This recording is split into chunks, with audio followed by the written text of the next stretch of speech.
Good morning students.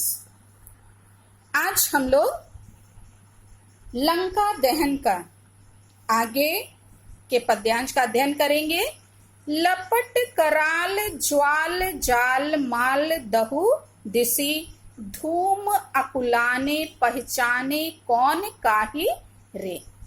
इसमें बच्चों आप लोग संदर्भ जो है जैसे आपने पहले लिखा था वैसे ही लिखिएगा। प्रसंग में आप लोग लिखिएगा कि प्रस्तुत पंक्तियों में लंका दहन के कारण मची त्राही त्राही का अत्यंत मार्मिक चित्रण हुआ है। यानी कि लंका दहन का के कारण मचे हाहाकार का, त्राही त्राही मतलब सब कितने व्याकुल हुए, परेशान हुए, उसका इसमें वर्णन किया गया है। अब व्याख्या देखिए। लपट कराल ज्वाल जाल माल दहु दिसी। लंका की दहु दिशी यानी 10 दिशाओं में भयंकर ज्वाल जाल यानी अग्नि की लपटें जो हैं, लपट वो क्या होने लगी, दहकने लगी। यहाँ पे वर्णन है कि जब इन्होंने हनुमान जी ने आग लगाया तो लंका की जो है 10 दिशाएं जो हैं कराल, कराल मतलब भयंकर, भयंकर आग की लपटों से वो क्या हो गई, चारों लपटें उसकी दहकने लगी। धूम अकुलाने पहचाने कौन काहि रे। और छाए हुए धूम, धूम यानी धुएं से सब लोग क्या होने लगे, अकुलाने, अकुलाने यानी बेचैन हो गए। पहचाने कौन काहि रे। और उस धुएं के कारण कौन किसे पहचाने, यानी कोई किसी को भी पहचान नहीं, किसी की भी पहचान नहीं पड़ रही थी कि कौन कौन है। पानी को ललाट बिललात जरे गात जात। यहाँ पे लिखा है कि आग के कारण, गात मतलब होता है शरीर, आग से सबके शरीर जरे जात यानी जले जाते हैं। और सब बिललात, बिललात मतलब जिससे सभी क्या है, बिलबिला रहे हैं। पानी को ललाट और पानी को प्राप्त करने के लिए ललायत है। परे पायमाल जात, पायमाल मतलब होता है नष्ट होना। परे पायमाल जात भ्रात तू निबाही रे। यहाँ पे है सब जल करके क्या हुए हैं, नष्ट हुए जाते हैं। और क्या कर रहे हैं, पुकारते हैं भ्रात, हे भाई तू निबाही रे। निबाही मतलब बचाओ, कि हे भाई तुम मुझे बचाओ। प्रिया तू पराई, पराही मतलब होता है भाग जाओ। यहाँ पे पराही नाथ, यहाँ जो है पति जो है वो अपनी पत्नी से कहता है कि प्रिया तू क्या करो, भाग जाओ। नाथ तू पराही, नाथ नाथ तू पराही।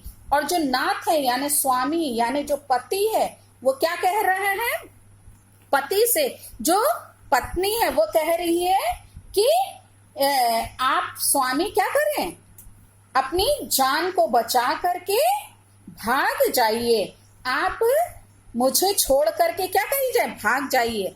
बाप बाप तू पराही, पराही मतलब बचाओ, वही हमने बताया ना। और बाप यानी पिता जो है अपने पूत, पूत यानी पुत्र से कह रहा है कि तुम क्या करो, अपनी जान को बचाओ है और क्या करो, भाग जाओ, जान को बचा करके यहाँ से भाग जाओ। और पुत्र जो है वो कह रहा है कि पिता आप क्या करें, यहाँ से भागकर अपनी जान बचाइए। पिताजी आप क्या कीजिए, यहाँ से भाग करके अपनी जान को बचाइए। मतलब सब एक दूसरे को अपने जान बचाने के लिए यहाँ पे कह रहा है। तुलसी बिलोखी लोग व्याकुल बिहाल कहे। तुलसीदास जी कहते हैं कि इस प्रकार से चारों ओर भीषण हाहाकार देखकर सब लोग क्या हैं, लोग व्याकुल बिहाल कहे, सब लोग व्याकुल होकर के और बेहाल होकर के कह रहे हैं, ले ही 10 शीश अब 20 चख चाही रे, कि हे रावण 10 शीश तू अपने 10 सिरों की 20 चख, 20 आंखों से, चख मतलब होता है आंख, 20 आंखों से अपनी करनी का फल जो है वो भली भांति क्या कर ले, देख ले। तेरी बुरी करनी का फल अब लंका निवासियों को क्या करना पड़ा, भोगना पड़ रहा है, तो उस करनी को तो क्या कर ले, देख ले। यहाँ पे बच्चों आपको आगत सौंदर्य में लिखिएगा कि तुलसीदास जी ने लंका निवासियों में फैली घबराहट और आकुलता के स्वाभाविक चित्र खींचे हैं।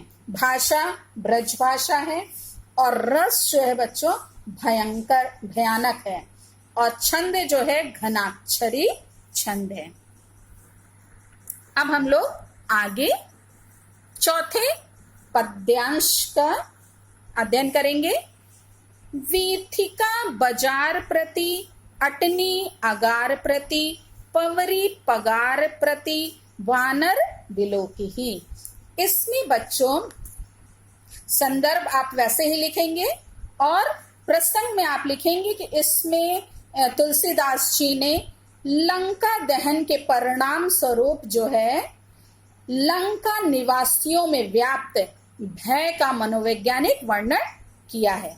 मतलब कि लंका दहन के कारण जो है वहां निवास करने वाले जितने भी लोग हैं वो सब के अंदर भय समा गया है, और जिसका इन्होंने बहुत सुंदर वर्णन किया है। देखिए, वीथिका बाजार प्रति, भय से भयंकर जो लंका निवासियों को वीथिका यानी गलियों में, बाजार प्रति प्रत्येक बाजार में, अटनी और प्रत्येक अटारी, अगार प्रति और प्रत्येक किले में, पवरी पगार प्रति और प्रत्येक दरवाजे और दीवार में, वानर बिलोकी ही, वानर ही वानर दिखाई देते हैं।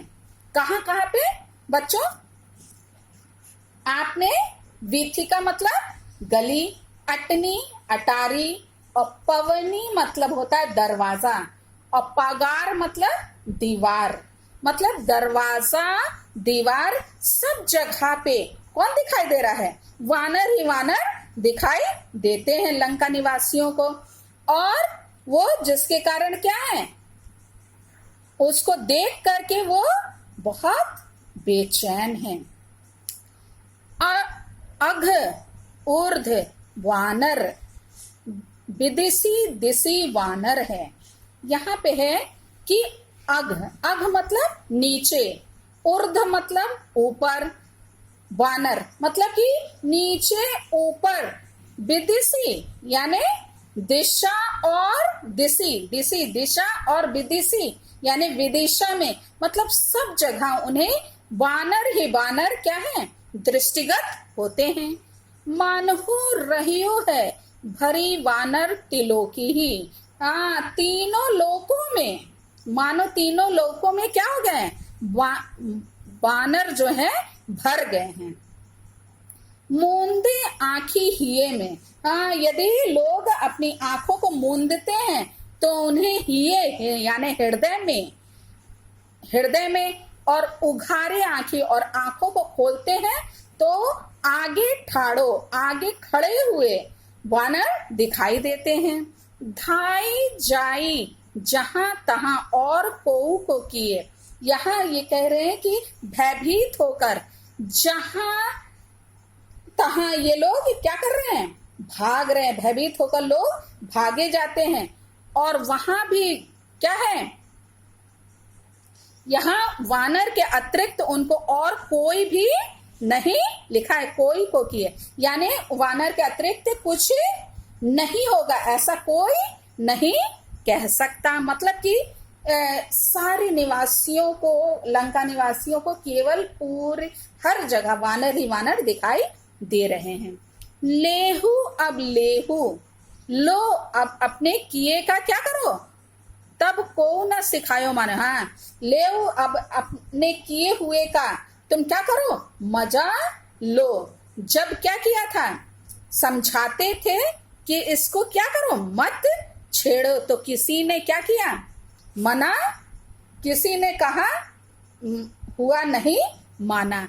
सोई सतराई जाई जाही जाही रोकिए। अब क्या है, यहाँ पे ये कह रहे हैं कि जिसको भी वो छेड़ने से रोकते थे ना, वही क्या हो जाता था, चिढ़ जाता था और कोई उसको मानता नहीं था। सतराई मतलब चिढ़ जाता था, सोई क्या हो जाता था, चिढ़ जाता था। जाही जाही रोकिए। अब इस विपत्ति को जो आई है, उसी कहना ना मानने का ये क्या है, ये परिणाम है। इसलिए अब क्या करो, इसको भुगतो। मतलब कहने का मतलब है कि जब कहा गया रोकने के लिए, जब मना किया कि इसको मत छेड़ो, तो कोई क्या है, माना नहीं, सब क्या हो जाते, सतराई मतलब चिढ़ जाता था। इस प्रकार सब अब जो विपत्ति आई है, ये उसी ना कहना मानने का ही परिणाम है। इसका वर्णन इन्होंने यहाँ पे किया, बहुत सुंदर। अब हम लोग इसका काव्यगत सौंदर्य देख लें। इसमें आप लिखेंगे कि किसी वस्तु से भयभीत व्यक्ति के मनोविज्ञान का वर्णन करने के साथ साथ स्थिति बिगड़ने पर समझदार लोगों द्वारा दिए जाने वाले उल्लांघनों का भी स्वाभाविक चित्रण करने में गोस्वामी तुलसीदास जी को पूर्ण सफलता यहाँ पे प्राप्त हुई है। मतलब कि जब बड़े कोई समझाते हैं कि ये काम मत करो, तो लोग जो है बुरा मान जाते, चिढ़ जाते हैं, उसको स्वीकार नहीं करते, और जब उस करने का बुरा फल प्राप्त होता है तब उन्हें समझ में आता है। उसको यहाँ पे इन्होंने बहुत अच्छे प्रकार से तुलसीदास ने समझाया। भाषा क्या है, ब्रज भाषा है और छंद घनाक्षरी है, रस भयानक है। तो बच्चों, ये इससे छोटे छोटे क्वेश्चन आपके परीक्षा में आते हैं, तो आपको जब व्याख्या अच्छे से समझ में आ गई रहेगी तो कोई भी क्वेश्चन का उत्तर आप आसानी से दे सकेंगे। तो इसको ध्यान से बच्चों वीडियो को कम से कम 2 बार सुनिएगा। Thank you.